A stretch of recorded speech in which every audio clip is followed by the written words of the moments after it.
네, 감사합니다. 백승만 집사님. 같이 도전하고 있는데, 물류 커뮤니티, 무역 커뮤니티, 관세사 커뮤니티, 같이 협업해서 멋지게 디지털 세상으로 갈 수 있도록 많은 관심 앞으로도 부탁드립니다. 두 번째 세션입니다. 디지털 물류 DX 세션을 준비했습니다. 중소무역기업을 위한 실시간 선박 위치 서비스를 소개할 에코마린 임채혁 대표님이십니다. 환영해 주시기 바랍니다.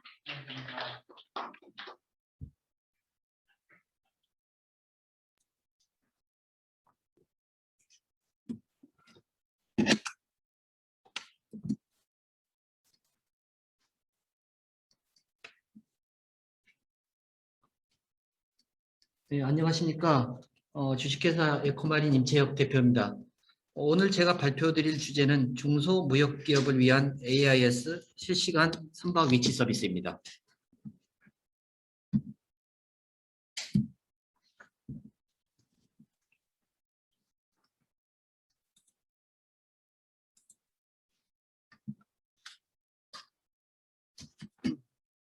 AIS는 오토매틱 아이덴티피케이션 시스템의 약자로 선박 자동 위치 발신기를 의미합니다. 국제해사기구 IMO에서는 2002년 선박의 항행 안전을 위해 300톤 이상의 국제항행선, 500톤 이상의 연안선, 모든 여객선에 AIS를 의무 장착하도록 국제법으로 강제화하였습니다. 선박에 탑재된 AIS는 GPS 수신기와 연결되어 있으며 선박의 아이디와 위치 정보를 자동으로 발신합니다. 각국의 해상교통당국이 운영하는 VTS는 선박의 교통 안전과 교통 효율을 관리하는 데 AIS 정보를 활용합니다. AIS 데이터는 수신하면 누구든지 알아볼 수가 있는 오픈 프로토콜로 되어 있어 유럽의 선도 기업들은 AIS 수신기를 전 세계에 설치하여 민간 분야에서 활용하기 시작했습니다. 영국의 마린 트래픽, 덴마크의 베셀 파인더, 독일의 베셀 트래커와 같은 기업들이 다양한 분야에서 커스터머가 AIS 데이터를 활용할 수 있도록 데이터 및 분석 서비스를 제공하고 있습니다. 전 세계의 해안가에 위성 수신기를 설치하면 엄청나게 많은 선박들로부터 AIS 정보를 수집할 수 있습니다. 하지만 이 선박들이 육지에서 멀리 떨어져 대양을 항해할 경우 정보를 수집하지 못하게 됩니다. 그래서 몇몇 플레이어들이 인공위성에 AIS 수신기를 부착하여 각국 정부와 민간에 데이터를 제공하는 서비스를 시작하게 되었습니다. 이것을 위성 AIS라고 부릅니다. 저희 에코마린과 KT넷이 활용하는 AIS 데이터는 캐나다 이그젝트월스사의 AIS 위성 서비스를 기반으로 하고 있습니다. 스페이스X가 쏘아 올린 58기의 이리디움 넥스트 위성에는 이그젝트월스사가 만든 AIS 수신기가 탑재되어 있습니다. 인공위성에서 수집된 AIS 데이터는 그라운드 스테이션을 통해 AIS 데이터 센터로 전달되고 이 데이터는 인터넷망을 통해 다양한 산업 분야에서 활용되고 있습니다. 그러면 AIS가 어떻게 활용되고 있는지에 대해서 살펴보겠습니다. 각국 정부는 해상 교통량을 분석해 교통량이 많은 쪽에 수로 충량을 우선하거나 항해 표지 위치 선정을 결정합니다. 선박이 입출항 신고를 하는 검증에도 사용합니다. 선박은 국제해양환경협약에 의해 평형수 안에 들어있는 특정 국가 수역의 해양 미생물을 다른 나라 수역에 입항하기 전에 살균을 하거나 평형수를 교체해서 옮기지 못하도록 되어 있습니다. 입항 신고의 허위 사실을 적발할 때 AIS 데이터를 활용합니다. 국제협약에 의해 선박은 이산화탄소 배출 총량을 제한받고 있습니다. 총 운항거리나 운항 속도를 조작하여 신고를 할 수 있지만 AIS 위성으로 수집된 데이터는 이런 조작을 검증해낼 수 있습니다. 어업에서도 활용이 됩니다. 원양어업은 금지된 수역과 금지된 기간에 조업을 하는 것과 같은 불법 조업을 감시할 필요가 있는데 이때도 AIS 데이터가 활용됩니다. 해상 물류의 효율적 항로를 찾는 데도 활용이 됩니다. 기상 정보와 선박의 과거 항로를 분석하여 최적 항로를 제시하여 경제적이고 안전한 운항 루트를 제공하기도 합니다. 밀수 선박을 적발할 때도 사용을 합니다. 대형 선박이 이유 없이 정지했다 출발하는 경우 밀수 선박으로 충분히 의심할 수가 있기 때문입니다. 다음은 항만에서 활용하는 사례에 대해서 말씀드리겠습니다. 저희 고객인 부산항만공사에서 필요로 하는 해서 저희가 개발 중에 있는 실제 사례입니다. 이전 항구를 출발하는 알림 기능이 필요한데 그 이유는 부산항으로 입항하는 선박들이 부산항의 정체로 인해서 선석에 접안을 못할 경우 미리 와서 대기할 필요가 없으니 최대한 경제 운항 속도를 유지해서 연료비를 절감하도록 선사에게 알림 서비스를 주기 위한 것입니다. 선박의 하루 연료비가 3, 4천만 원 되는 것을 고려하면 꽤 유익한 서비스인 것 같습니다. 이상 경로 탐지가 필요한 이유는 부산으로 입항하기로 한 선박이 다른 항구를 들러 늦게 도착할 것으로 판단이 되면 부산항에 미리 와서 기다리는 다른 선박에게 선석을 배치해 주어서 선석 회전율을 원활하게 할 수 있다고 합니다.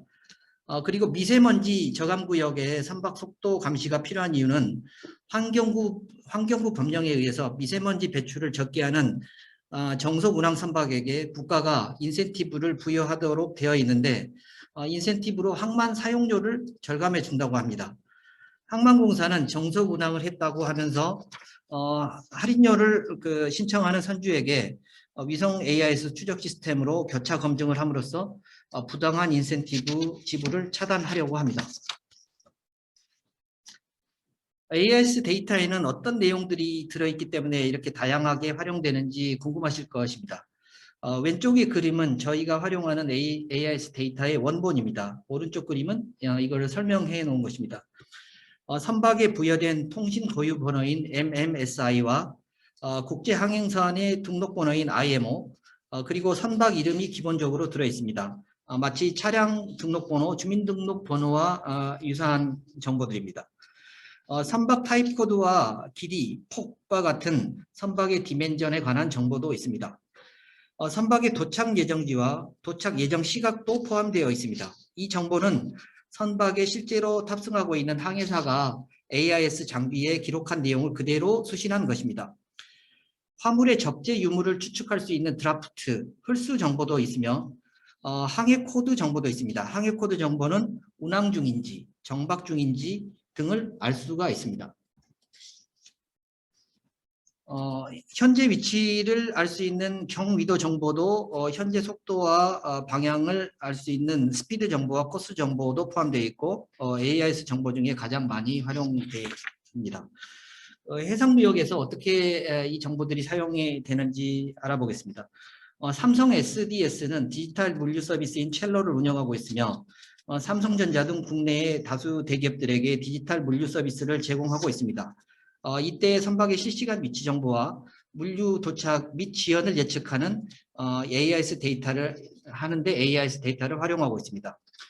현대 글로벌 서비스는 현대중공업 그룹에서 건조한 모든 선박에게 스마트십 서비스와 함께 엔진, 발전기, 보일러 등 선박의 주요 기자재의 수급 및 서비스의 AIS 데이터의 위치 정보를 활용하고 있으며 발전소용 엔진의 상태 감시와 부품의 판매 및 수급에 역시 AIS 데이터를 활용하고 있습니다.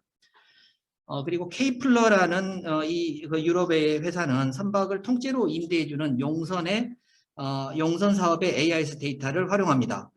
액체 화물이나 벌크 건화물의 경우는 선박을 통째로 임대를 하는데 화주와 선주 사이에 마치 부동산 중개업을 하듯이 선박의 용선 계약을 주선하는 선박 브로커가 화물이 비어있는 선박을 자동으로 검색해 할 때 AIS 데이터의 선박 정보와 선박 위치 정보와 ID 그리고 선박의 드라프트, 홀수 정보 등을 사용합니다.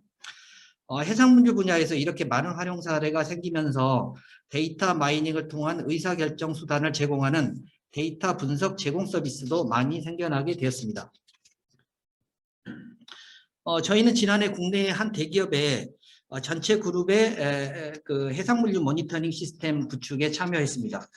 이 기업의 수출입 물류팀은 실시간 화물 정보와 통계 정보 부족으로 적기에 도착하는 문제가 있는 해상 화물에 대한 문제를 해결하기 위해서 매우 많은 업무 로스를 경험했습니다. AIS 데이터를 활용하여 문제를 해결하기로 또 결정을 해서 저희 시스템을 도입했습니다. 시스템을 도입하기 전에는 운송을 의뢰한 실무부서나 계열사에서 수출 도착 지연이 생길 때 수출입 물류팀에 문의를 합니다. 그러면 의뢰를 받은 수출입 물류팀 담당자는 해당 화물이 어떤 선박에 실려 있는지를 검색하고 무료로 제공되는 외국의 선박 위치 정보 사이트를 검색한 다음 선박의 실시간 위치가 정상적이지 않다고 판단될 경우 해당 운송사에게 전화나 이메일을 주어 어떤 상황인지를 파악하고 화물 의뢰자에게 또 피드백을 반대로 주도록 되어 있습니다. 이는 물류팀의 업무 과다로 이어지게 되었음은 물론 약속한 선박의 입출항 일시와 실제 선박의 입출항 일시가 동일한지에 대한 정보가 부족했으며 화물의 운송을 의뢰받은 해운사나 운송사의 신뢰도를 평가할 근거 역시도 부족했습니다. 시스템을 도입하고 난 이후 화물의 정보와 매핑되어 있는 선박 위치 정보를 지도 기반에서 실시간으로 화물의 흐름을 정확히 파악할 수가 있었고 이로 인해서 복잡한 업무를 단순화시키고 문제를 일으킬 수 있는 화물을 선제적으로 파악함으로써 운송 효율을 증대할 수 있었습니다. 화면의 구성은 다음과 같이 이렇게 구성이 되어 있습니다. 이런 서비스가 가지는 주요 기능들은 다음과 같은 것들이 있습니다. 화물이 실려 있는 선박의 위치를 검색하는 기능, 선박의 가구 항로를 추적하는 기능, 선박의 출도착 지연을 예측하는 기능, 고객의 웹 프로그램에 맞춤형 지도를 제공하는 기능들이 있습니다.